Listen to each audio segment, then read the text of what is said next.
తదుపరి వృషభ రాశి. వృషభ రాశి వారికి ఈ వారం చాలా అనుకూలంగానే ఉంది. సప్తమాధిపతి వ్యయాధిపతి అయిన కుజుడు భాగ్యంలో ఉన్నారు. ద్వితీయ షష్టమాధిపతి అయిన శుక్రుడు దశమంలో ఉన్నారు. ఉద్యోగరీత్యా చేసే ప్రయత్నాలు ఏవైతే ఉన్నాయో కలిసి వస్తాయి. నలుగురిలోని పేరు ప్రఖ్యాతులు తెచ్చుకుంటారు. ఏదైనా ఒక పని సాధించాలి అన్నప్పుడు అది మీకు ఈ వారం చాలా అనుకూలంగా ఉంది. వ్యాపార పరంగా కావచ్చు, ఉద్యోగపరంగా కావచ్చు, ఏదైనా సరే మీరు ఇది కావాలి చేయాలని ఏదైతే ప్రారంభిస్తారో అది సఫలీకృతం అవుతుంది. ఎవరు ఎన్ని చెప్పినా సరే మీరు తీసుకునే నిర్ణయాలు ఏవైతే ఉంటాయో లాభసాటిగా ఉంటుంది. సంతానపరంగా అనుకూలంగా ఉంది.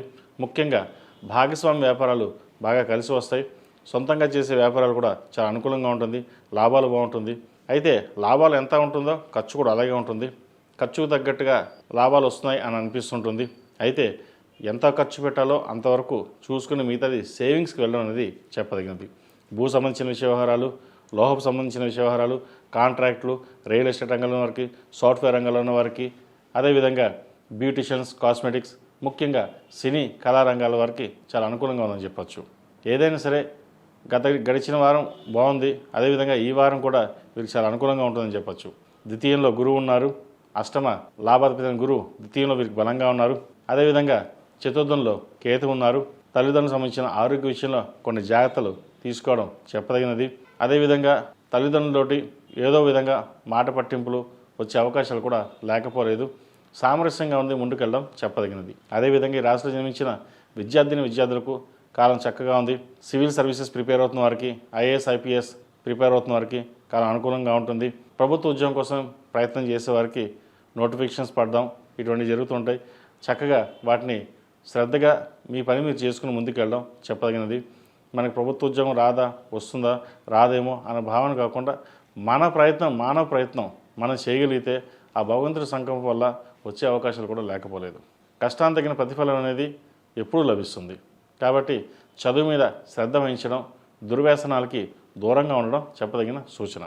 ఈ రాశిలో జన్మించిన స్త్రీలకు వృత్తి ఉద్యోగాల పరంగా, వ్యాపార పరంగా కాస్త ఇబ్బందికరమైన వాతావరణం ఉంటుందని చెప్పచ్చు.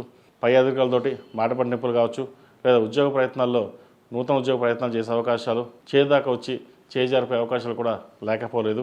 సంతాన సంబంధించిన వ్యవహారాలు కూడా వారి ఆరోగ్యం పట్ల కొంత జాగ్రత్త వహించాల్సిన సమయం అని చెప్పవచ్చు. తల్లిదండ్రుల ఆరోగ్యం పట్ల కొన్ని జాగ్రత్తలు తీసుకోవాలి. ఏదైనా సరే కోపతాపాలకి దూరంగా ఉండి ఒక డెసిషన్ తీసుకుంటే అది 1కి 10 సార్లు ఆలోచించి ముందుకు వెళ్ళాలి. విదేశీ విద్యకు సంబంధించిన వ్యవహారాలు, భూ సంబంధించిన వ్యవహారాలు అనుకూలంగా ఉంది.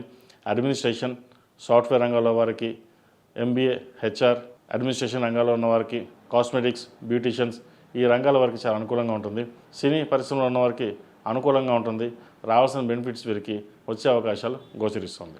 ఈ రాశిలో జన్మించిన వారు ప్రతిరోజు ప్రతినిత్యం అష్టములుగా తైలంతో దీపారాధన చేయడం, అదేవిధంగా కాలభైరవ రూపు మెడలో వేసుకోవడం చెప్పదగిన సూచన. ఈ రాశిలో జన్మించిన వారికి కలిసి వచ్చే సంఖ్య 2, కలిసి వచ్చే రంగు గ్రే. ఏదైనా పని మీద బయటకు వెళ్ళేటప్పుడు సోమవారం కానీ శనివారం కానీ వెళ్ళండి, మంచి ఫలితాలు సంప్రాప్తిస్తాయి.